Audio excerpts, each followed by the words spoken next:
Ako na yung nagpapakumbaba eh. Isipin mo, pinili ang iba. Kahit pinili ko siya. Naka-line up sa H2 guys ha? Naka-line up sa H2 si Yahweh. Yung isa, hindi na natin linanap guys. Wala kasi talaga eh. Like, tikas ng mukha eh. No? Hindi, wala man lang ano eh. Isipin mo, pinili ang iba. Kahit pinili ko siya.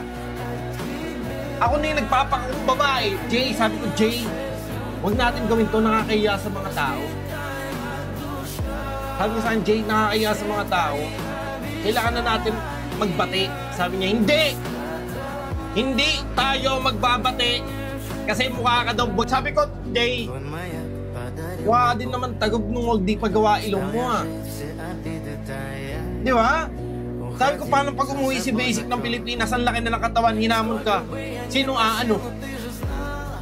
Sino yung papalag doon? Wala nang papalag doon, men. Kahit ako tatakbo, men.